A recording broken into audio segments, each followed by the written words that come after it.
Ladies and gentlemen, it's my pleasure to invite Dr. Robert Deluce to deliver the convocation address. Dr. Deluce.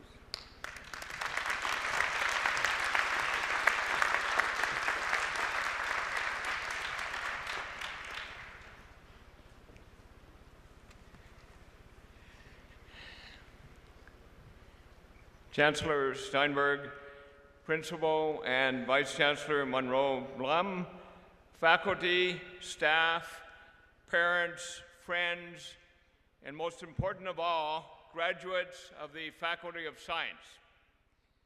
As a proud McGill graduate, I can't begin to tell you how honored and humbled I am to receive this honorary doctorate from the institution that has played such an important role in my life. It was also a special pleasure to have been hooded by my good friend and business associate, Guy Hache from Bombardier Aerospace. 42 years ago, in 1971, I was supposed to receive my Bachelor of Science at my own convocation. However, at the time, I had already returned home to White River in Northern Ontario to work in a family aviation business. June is an important time of the year when you operate a fly-in fishing and hunting business, so it should come as no surprise that opportunity and black flies won out over being in Montreal to receive my degree.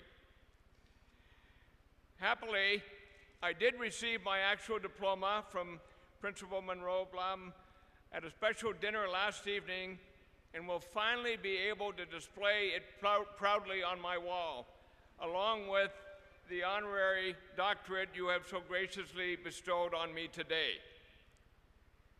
My years at McGill were a wonderful experience, both academically and personally. McGill was my first choice, and I enrolled in science with a career in medicine in mind.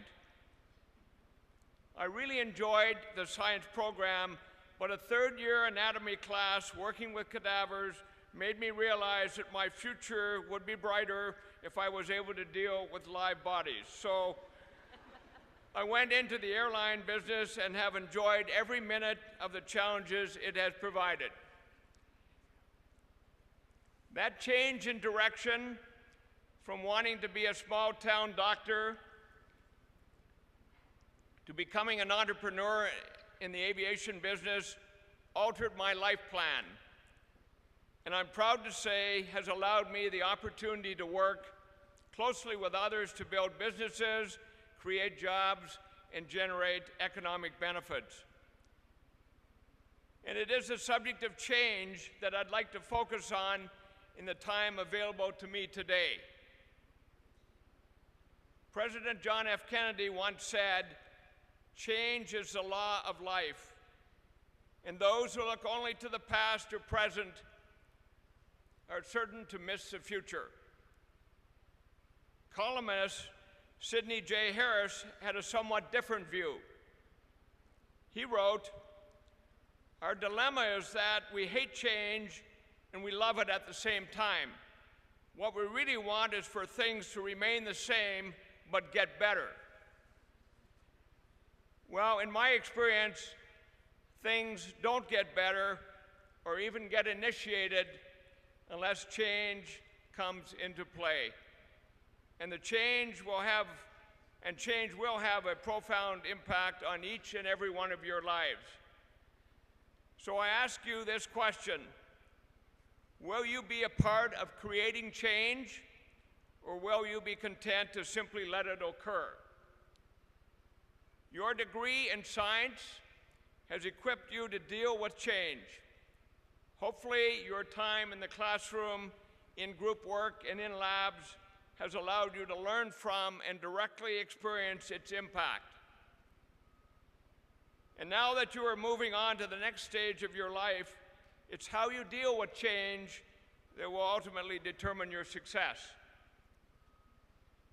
So if change is inevitable, how do you make it work to advantage in your life and career?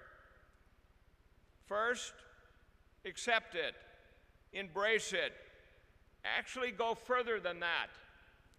Celebrate it Harness it, challenge it, don't be afraid because of it, and above all, learn from it.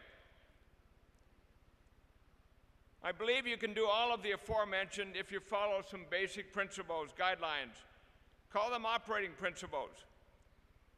I've learned these principles as I've gone through my own life. Woody Allen once said, 80% of success is showing up. I agree, but I think the remaining 20% required for real success is showing up prepared and ready to commit your best effort. Preparation and commitment are an unbeatable combination.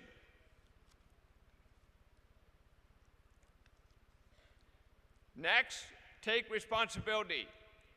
Don't be afraid to step up and accept a challenge or take on the less glamorous tasks that others might choose to avoid. Say, I'll do it, and then give it your all. Treat others with profound respect as you would like to be treated yourself, and remember the power of gratitude. A sincere and timely thank you or well done to recognize an effort by others is always well appreciated and assists in their own development. Don't be afraid to go outside your comfort zone. Your first or best opportunity for growth might well occur far from home or away from your favorite geographic location. Time away doesn't have to be forever, and it will lead to new opportunities, new experiences, new friends, and maybe even a new life. Above all, don't fear failure. It will hold you back and prevent you from dealing with the inevitable change you will encounter.